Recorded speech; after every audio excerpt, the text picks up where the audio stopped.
All right, welcome back to the Knives Fast channel. We have another budget knife to check out. So say hello to Ren and Stimpy and Powdered Toast Man and Loggin TV. And let's get started right here on the Knives Fast channel. If you're not subscribed, you should consider doing that.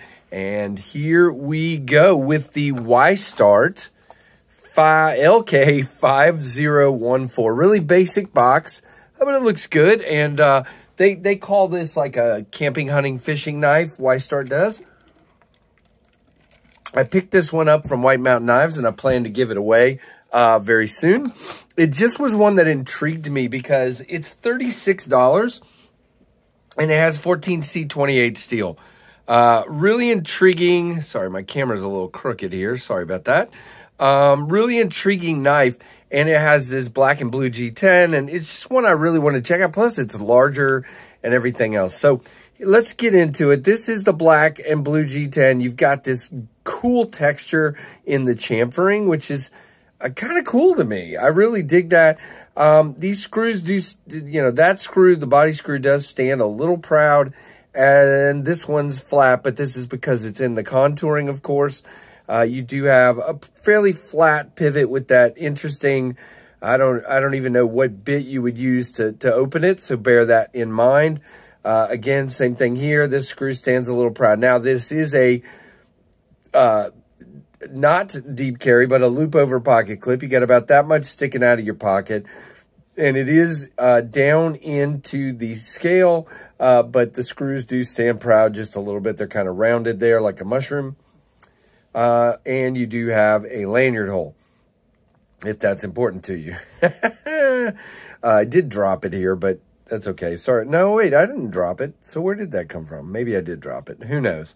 But anyway, whoever gets it and wins it, sorry about that. Open it up. You've got the Y-Start logo there. You've got this fuller up here with the holes. You've got swedging here and this really nice looking 14C28 shiny but satin finish blade. Really cool kind of drop clip here. Really nice shape, in my opinion. Now, this is a bigger knife. We'll go over the specs in a minute.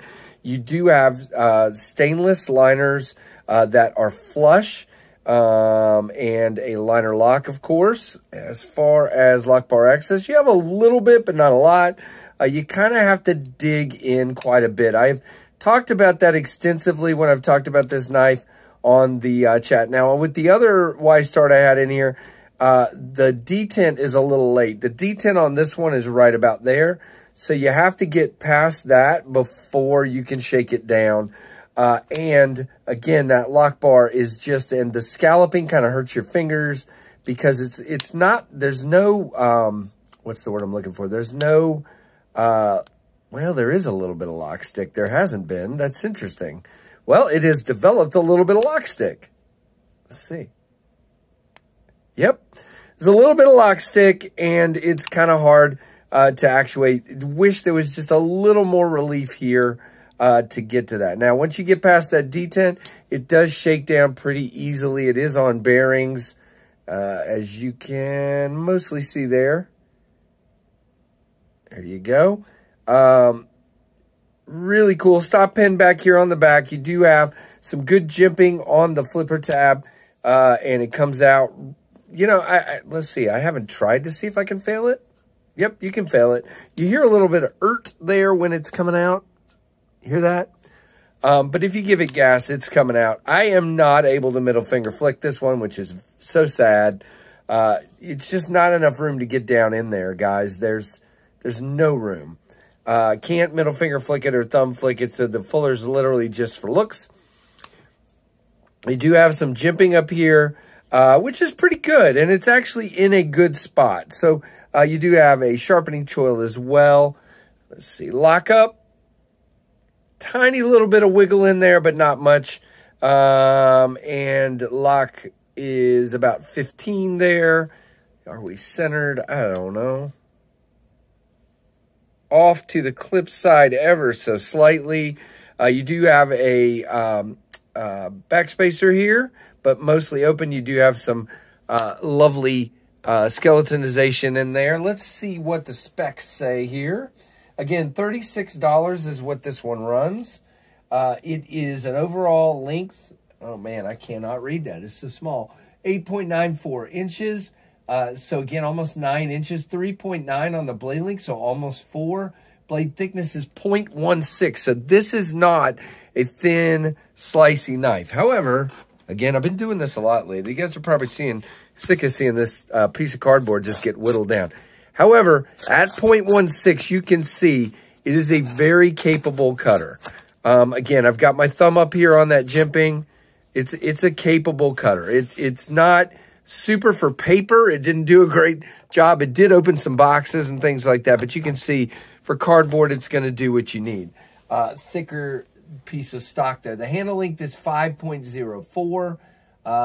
It is almost 5 ounces, 4.94, and it is a G10 blue and black, as you can see, combo there that you see it when it's rolled off, obviously, because it's in layers. So really, really cool, but there are some issues, as you can tell. It's still a good one. I still can't wait to give this away on an upcoming, or I don't know if it's upcoming. Anyway, on a KF Live, depending on when you see this, it may have already been given away. Sorry, I was just wiping the cardboard gunk off of the blade there.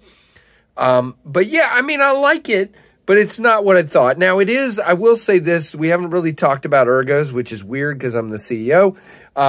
This feels good, but I will tell you, these edges should have and could have been chamfered more. Now, there are places where they chamfered it really well, like right through here, where that awesome texturing is. If they had done that here, there's some flat spots, and so you've got some like 90-degree corners right there, and you have another one right here. See that? Right here, right there, is where you're getting hit. It's actually kind of weird because it is where the chamfering is, but they didn't roll off that edge. That's super, super interesting. Now, there's plenty of room left over on the handle, but nowhere to choke up. Yeah, but anyway, it's a very interesting knife. I look forward to giving it away and letting somebody enjoy it. Somebody will love that big beast, and we will go from there. So let me know what you think. The Y-Start 5014, LK5014, is available right now in a couple different flavors on White Mountain Knives. Check it out, guys, if you're interested. And thank you. Give me a comment down in the comments. Give me a thumbs up, and hopefully you're subscribed. And if you're not, fix it. And thank you so much for watching the Knives Fast channel.